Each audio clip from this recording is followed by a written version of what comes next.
Welcome to the Rock the Stage Show. Each week, international media expert Rich Bontrager has in-depth and personal conversations with celebrities, top leaders, authors, speakers, and media professionals. Now, from the Rock the Stage studios, here's your host, The Trigger, Rich Bontrager. Welcome back, Sunday night, 7 p.m. It's The Trigger, Rich Bontrager, and this is Rock the Stage Show. Rock the Stage Show every Sunday night, new amazing guests from actors, directors, producers, writers, comedians, and the list goes on. And every week you tune in because you're not sure who's going to show up and what we're really going to talk about. To be honest, a lot of times we don't know what we're going to talk about because it's highly unscripted and it's a relaxed, fun conversation. So grab your favorite drink, sit on down, and let's join us for a really good one. But I'm really curious what your thoughts are as a crowd. So put it in the chat box if you want to. But what makes you want to pay good money and hear a good comedian or keynote speaker? Is it the name? Is it the celebrity status? Is it about their public speaking prowess that they have? Is it their funny stories, humor, and wit? What is it that makes you go out, pay good money, and go see these people? What is it that elevates some speakers to extraordinary levels instead of just being another speaker and another speaker and another speaker? What is that? What makes a good performance greater and a performance into a rock star? We're going to get into some of that here tonight. Stacy Pederson is going to be my guest, an award-winning actress, comedian, and she has performed on stage, film, commercials, stand-up comedy, radio work. We always love radio people here. But Stacy Pederson is a funny motivational speaker. She is the funny motivational speaker who has almost died a bunch of times. So she's not a fan of killing it on stage. Get that? Think about it. As we let Stacy come on in and join us tonight on Rock the Stage. Good to see you, Stacy. Thank you so much for having me. I'm very happy to be here. Coming from one of our wonderful, most important places in all the universe, Denver, Colorado. You said it, not me. For those of us who have not lived there, you have no idea what the Mile High City is really all about, right? Very true. Very true. It's better than wherever you are. It really is. Have you lived there all your life? Is that home for you?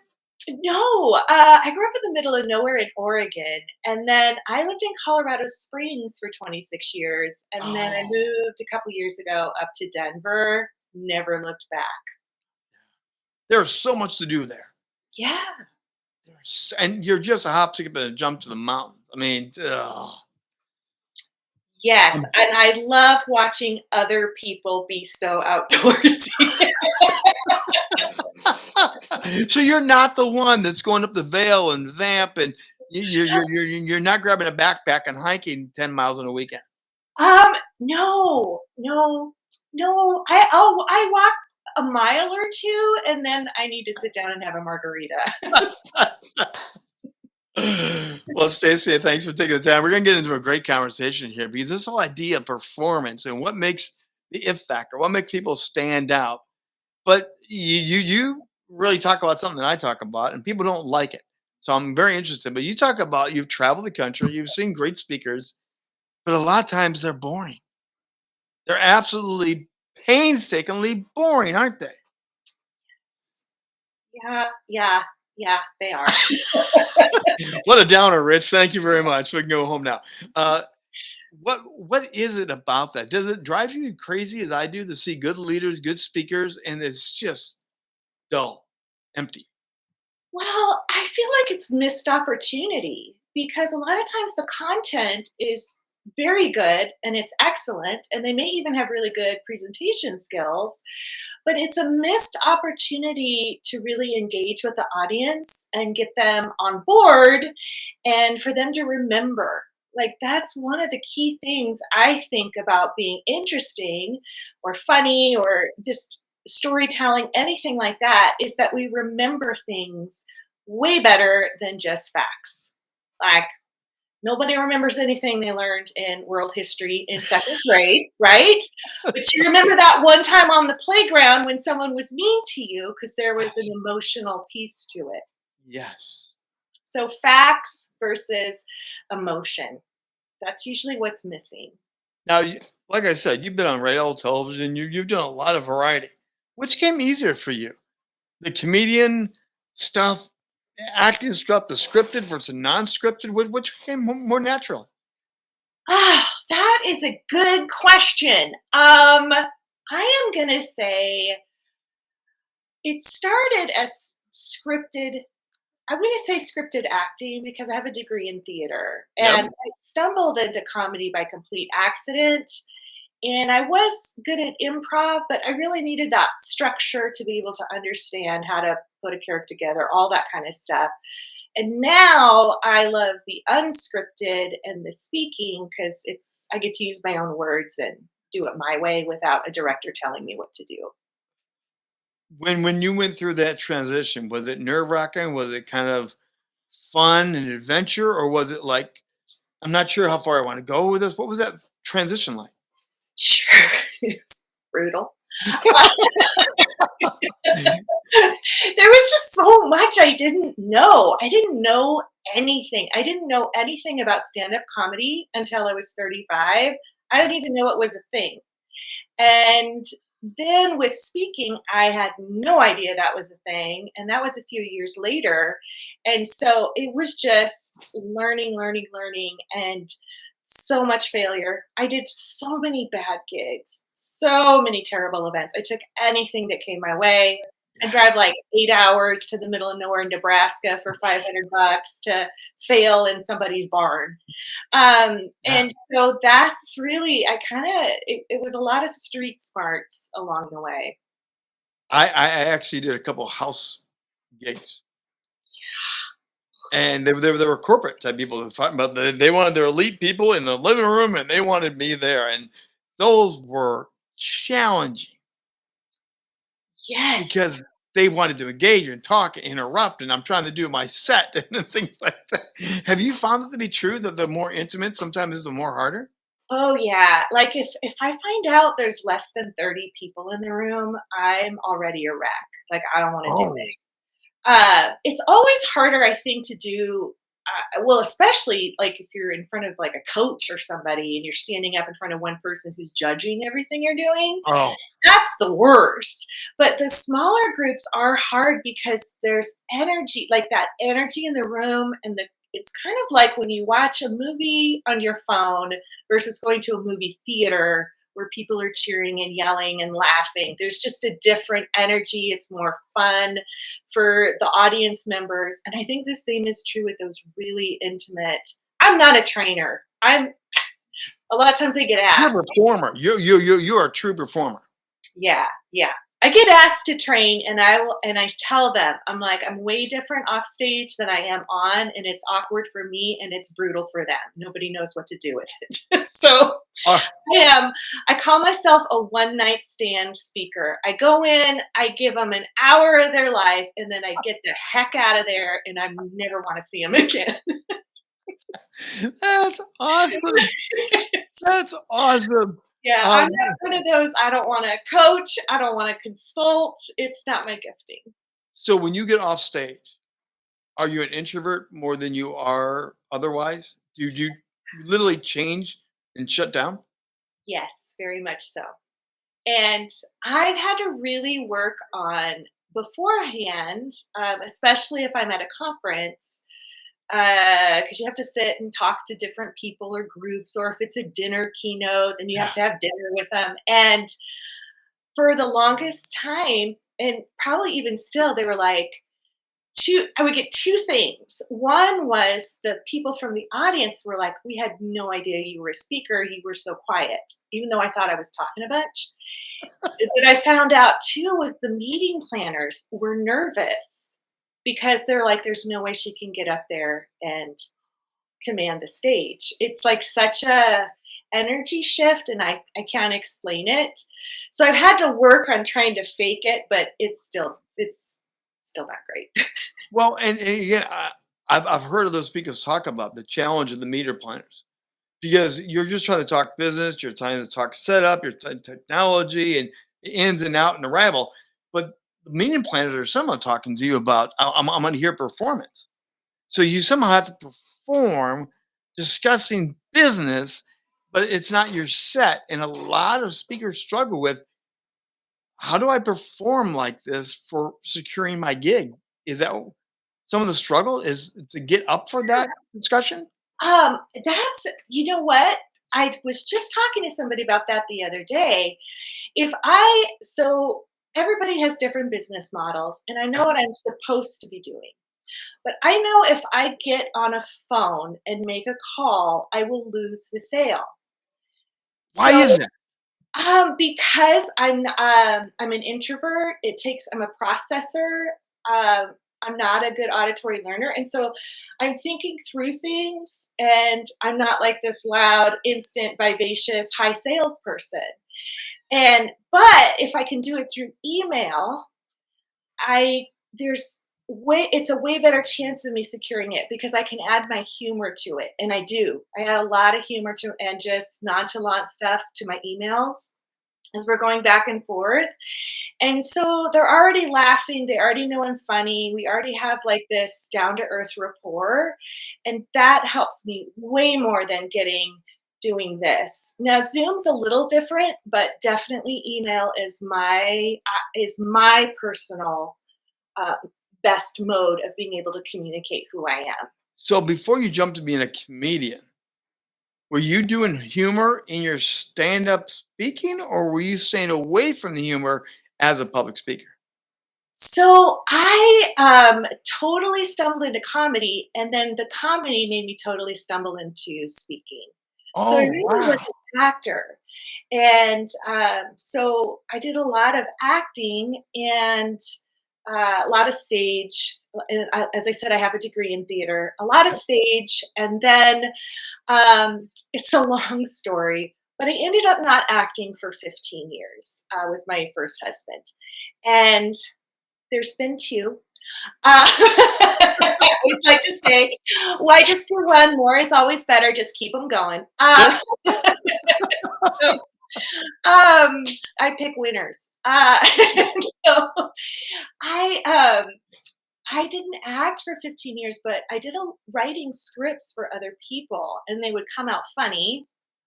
And then when I went through the divorce, I performed thinking it was like a monologue, not knowing it was stand up. Oh. And then people were like, "What? Oh, I love your stand up." And I'm like, "What's that?" So I had to literally research it, but I got hired from the very first time I did it.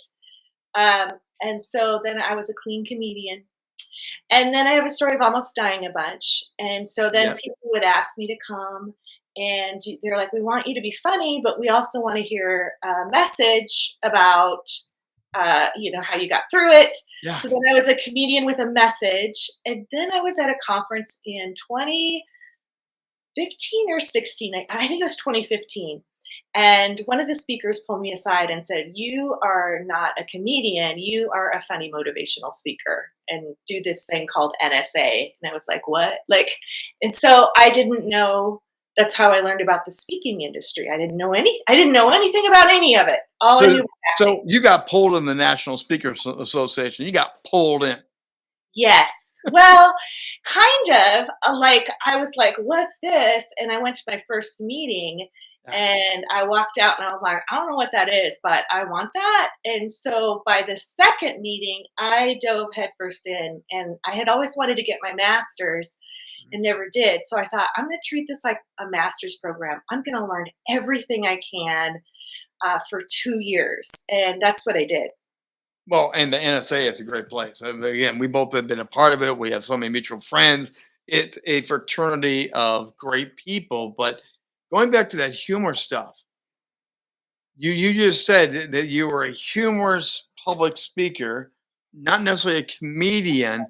So there are different versions of humorists out there. Do you think there are different slices of where it takes you?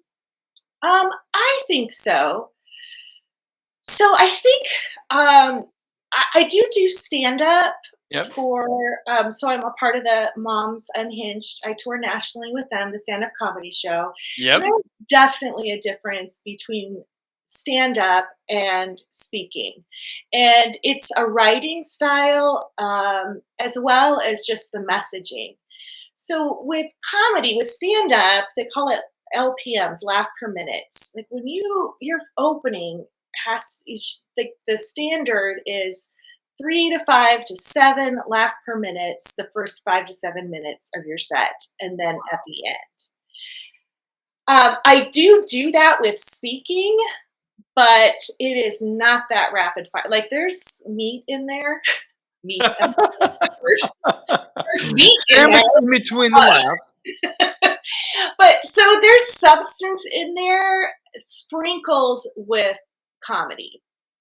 And so it's definitely different. Definitely different.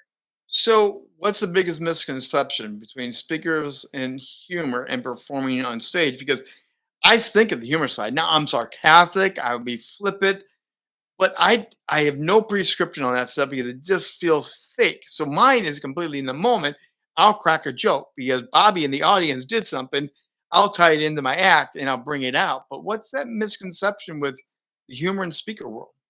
I'm I'm just going to say it. I feel as though, because I'm around some top level comedians, the standard for humor in speaking is so much lower from the audience's perspective. So you don't have to be funny the whole way through. If you have 3 to 5 funny lines, they're going to think in an hour keynote, they're going to think you're hilarious because most people aren't. They're boring. The other thing too is I think there's a misconception that if you hire somebody to write a bunch of jokes for you, all of a sudden you're going to be funny. And no, I'm living proof of that. yeah. There's so much to humor. There's so much to humor, and a lot of it has to do with delivery and timing. Yes. I mean, it's just a huge part of it. But also, if it's like you had mentioned, if it's not authentic to you, if I wrote you a whole bunch of lines that were funny, what happens in your mind when you're on stage is, oh my gosh, that joke is coming up. I got to do it the way Stacy said to do it. And it completely pulls you out of the moment. And if it's not something you would have said naturally, not only are you going to blow the timing, but it's pulling you out of the moment. And it's just a big trip up. So Right. It really needs to be authentic to who you are, what you would actually say, and natural. And the best places to put that in is stories, in my opinion. So, do you know Tim Gard from the NSA? You probably do, Yes. of course. Okay. Tim is that more of comedian, and then he does the business and humor. He cracks jokes and cracks jokes, but he also has been on the show. And he talked about there's a line I try not to go over and be totally comedian. I have to say business, but I use the humor. How difficult is that to do that tightrope when you're trying to do a message, but use the humor to keep them engaged to get to the real meat? Is that a tough tightrope? So if I get hired for a fundraiser, let's say, and it's a dinner, and I can be funnier at a fundraiser and just make sure everybody feels really good and have like emotional substance at Mhm. the end about purpose and why helping other people makes your quality of life better, blah, blah, blah, blah, blah. I can do that, which is completely different than an opening keynote for 1,000-person conference on building supplies. Like Right. that has to have some content. So it depends, I think, from event to event.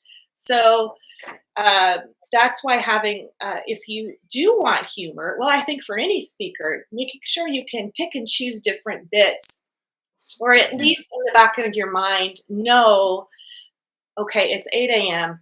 No one wants to laugh at 8 a.m. They're late, they're tired, right? They don't want to be there, and they don't love you the way that they'll love you after lunch on the last day. Right. So it's just kind of just, I don't know, just a lot of that experience of knowing people, knowing an audience. Well, being able to read the room, know the audience, just know who you're hired to speak for and what they're looking for. Now, can someone who says, I'm not funny, can they learn some of this thing? Do you think it's learned, or is this partly an innate thing that we have that we step into that? I think that it is like if somebody's not funny, they're not funny. Like again, it's so much delivery of the timing and the feel of, okay, if I pause here, I'm going to get a longer laugh. Yep. or I'm losing the audience. I got to pick it up a notch. So there's definitely timing issues. But I do think within stories, if you're which I'm a big believer in stories, Oh, yes. huge believer in stories. Hmm. I do think having a couple of funny lines in a story, anybody can do. Is there a tweak, a great tip for instantly making a speech more entertaining, engaging? Is there one great tip to say, do this? Maybe just this mindset. They're not going to remember anything you say if they don't have an emotional connection with you. Yeah. Yes. And you have to win them over those first 5-7 minutes. There has to be, and it's just like with every movie, it's with every book, it's with every song. You don't finish it if you don't feel connected to it. Right. So your opening is very powerful, and just being aware that you're taking them through an emotional arc through that hour of having bits and pieces in there so that they can remember, whether that's the way that your PowerPoint looks like, it's not a bunch of stats, it's an image instead. It's the story. It can be humor. It can be a song. Anything that's just not spitting out information. Now, I'm just going to put it out there for the universe and everyone else watching here tonight. You admit that you were raised by hippie parents in the middle of nowhere, as you said earlier. In your first 3 years of life, you were in a one-room cabin, no electricity, no running water, and a dog and a sheep were your best friend. Now, that's pretty off the grid, man. What was that like to live in that environment growing up? Well, it's kind of unique, but we all think that our way of life, for the most part, especially for me, since I really didn't have television or radio or Right. any outside world, you just think everybody lives like that. So I didn't know that was different. I thought everybody's dad slaughtered a deer and with a hacksaw on the kitchen table, like for dinner. Like I thought, What's So for dinner, Dad? Well, it was not until I became an adult and I entered the real world where I was like, oh. However, that's what comedy is. Comedy is taking something in our everyday life that we all take as normal, all take for granted, and seeing it from a different view that you don't naturally think of it. And there's so much that we do in society where it's not normal to me because I didn't grow up like that. And I don't know why everybody else thinks this is normal. So that's where a lot of that humor comes from, is I just see so many things in our culture differently. Why is that a thing? That's a lot of we're wired different. People yeah, that have yeah. that are wired different to see the world differently. And that's where you get some of the amazing comedians, author, writers. We see the world differently. Yes. Yeah. I mean, I cannot tell you how many times a week where I'm like just standing there, like at a grocery store or watching something, or we're traveling and going, why is this normal? Like, this is weird. Is anyone laughing around here besides me? Yeah. But the one thing that goes with that I found very interesting, I want to drill down into because I've been really thinking about this myself. You also talk about the power of your imagination during those years. Your imagination opened up a lot. What was your imagination like with your dog, your sheep, and your dad hacking up food? That I mean, because imagination to me is so powerful in my life. What was it like for you? It was everything. And I naturally, just my personality type, I have a pretty strong imagination. But when you don't have toys or television or things to keep you distracted or neighbors or people to play with, and you're just out in the mountain literally with a bunch of animals, it's all you have. So, and I loved stories as well. So I was an avid reader. I just read and read and read and read. What was your favorite book growing up? Little House on the Prairie? What was it? I loved Little House on the Prairie, I actually. would kind of think from the woods. Because I'm like, it was us, right? Right. They're canning tomatoes and making soup, right? Like that was me. Well, like when I hiked through the mountains of Colorado over the course of my life, I actually had backpack versions. I call them backpack versions of Lord of the Rings. But I read them so many times on top of the mountains, traveling, hiking.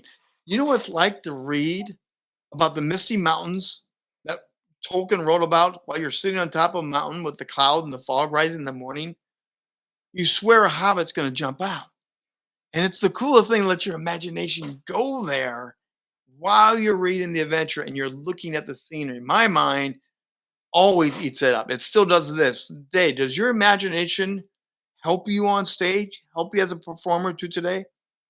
Very much. So, like what you just shared about being on top of the mountain and the mist and a hobbit is going to jump out, like that's setting of the stage where you're drawing us in and we can see it and feel it and is it cold, is it what, like you're setting that stage for us within the story, and that is definitely something that I not only do for myself, but when I do coach, I really try and with the stories, the audience can't read your mind, and so No. that imagination of of like just what you shared of being on a mountaintop versus if I hear one more, I was standing in the boardroom with my highest client and people think that's a story. No, Right. I was sweating because I was 4 hours late and I stumble into the conference room with spilled coffee down my throat and everyone turns and stares at me and I look down and it looks like I peed my pants. Like that's setting setting the stage. That's the Right. imagination. Right. Now, the other thing with keynote speaking, I have found a lot of people lead with their hero story. I coach people to go with the anti story to show how you once really screwed it up, but you put the pieces back together and say, now I'm going to teach you how to never do what I do. Do Yes. you ever lead with that to show that I'm not the rock star, but we're all going to learn here today? Have you done that? How do you do that? Yes. So my humor is self-deprecating. And so that is the very first thing I want to do is to show them that I'm not one of these motivational speakers who's going to get up there and be like, my life is so perfect. I have 7 steps for you to be like me, and I'm going to sell you the program for 9999995 at the end. Like that is what I want is to say, if I can do it, then anyone can do it. Like if I can get through these things, you can get through these things. Right. And I like to give the example of action flicks in that like every action movie is kind of the same. It's like romantic comedies are all the same. But those first few minutes of an action flick is to make him look like an everyday guy. Right. It's or gal. It's to make them there with their family or they're there with their significant other or their kid or their buddies and they're just hanging out and they're likable. And then something bad happens and then you find yourself rooting for them even though they may do some pretty terrible things. They might kill like a bajillion people, right?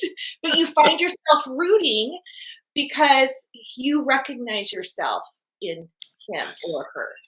So I think that likability factor of I'm not special, it's just such a turnoff nowadays too. Like just with our Right. We're all looking for the authentic now. We are. yeah, yeah. I'm like, okay, well, good for you that you have 15 PhDs and make 40 million a year. That doesn't help my everyday life. Like I don't really want to hear from you. Now, several times today, you've already mentioned storytelling, and I'm a firm believer of storyteller. That's my natural bent. I am a storyteller. I'm a voice character guy sometimes too. But what do you think is the most powerful tools with storytelling? Because everyone claims to be a storyteller. I'm going to tell you your story, and sometimes they're really flat and boring. What's the secret of being a great storyteller on stage? I think it's threefold.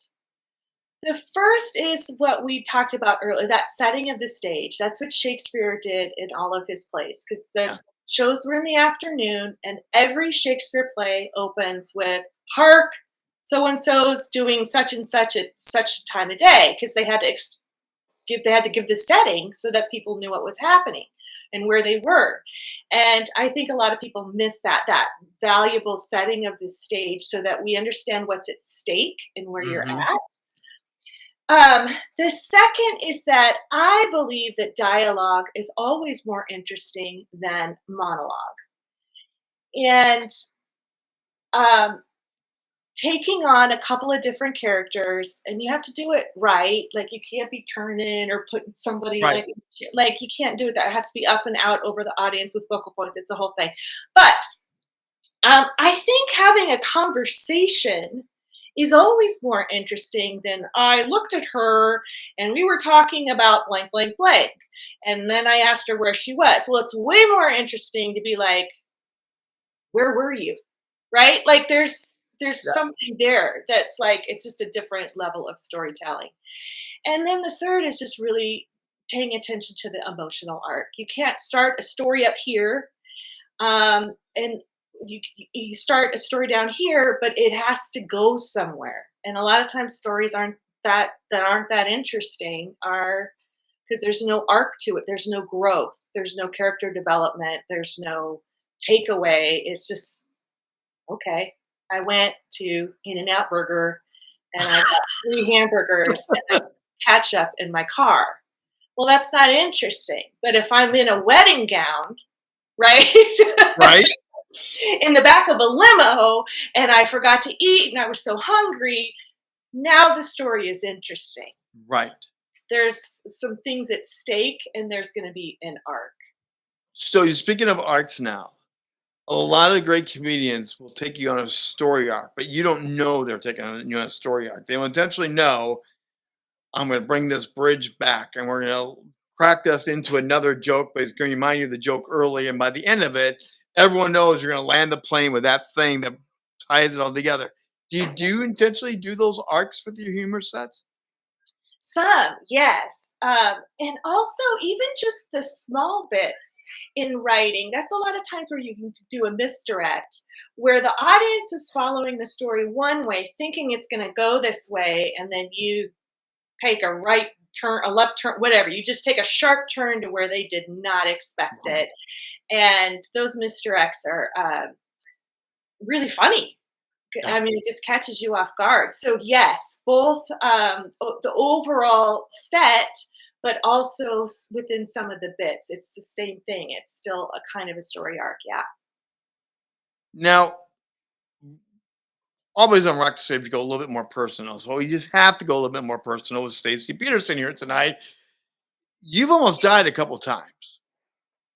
And join the club. I'm right there with you. But you have a life model, actually two of them, which I think is really cool. Leave this world better than you found it. And the second one is be known as a person who loved. Yes. Where did those come from? Well, the Leave This World Better Than You Found It is actually a story about when I was 7 and we were cleaning up a campground from camping for a week at Howard Prairie. And my dad just turned and looked at me and we were cleaning it up. And he said, always leave a campsite better than the way you found it. Good, really good Boy Scout. Yeah. And for whatever reason, that stuck with me about everything, every relationship, every job, every house I lived in. I was like, leave it better than the way you found it. Mm. The second one about love is just, when you almost die and so much is stripped away and I've had, mental health issues. I have PTSD from it. I've had mental health issues because of that. When things are stripped down to the bare minimum of what is life really about, that's what those two things are to me. Mm. It's to love and to help other people. That's it. That's all that matters. And everything else is extra. Leave this world better than you found it and be known as a person who loved. Yes. Those are great. Absolutely wonderful. Now, you're also touring now with the Moms Unhinged. Is you and two other ladies, correct? No, there's 25 of us. 25. Oh my goodness gracious. I did go through a lot of personal growth through the pandemic. I decided that I wanted to be a larger presence in this world. I am a woman in my 50s. I should not be living with men in their 20s. But I gave birth to them. Yes. And you tour as an ensemble troupe. And is it the same set every night, or depending on the combination of ladies, it's all different? Is it the Carol Burnett show kind of? No, it's stand up, and it's 3 persons. It's 3 people per show. Okay. And so a lot of times we have multiple shows going on in the country at the same night. So we might be That's why I knew the 3 people.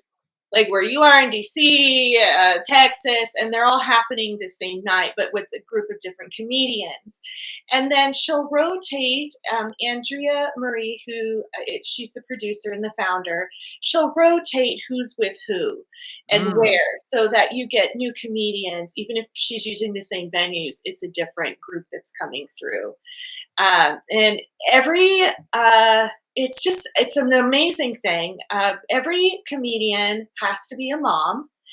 And then it's advertised to women. Men do come to the show, but she sells out all the time. It's like 300, 500, 700 women all getting together, drinking too much, watching comedy that's for women, by women. Oh, women. And it's just the greatest thing. I love those shows. Where do you enjoy being the most? Keynote speaking, comedy clubs, the directing side? You've said you played in that arena. Where does Stacy really love to be now?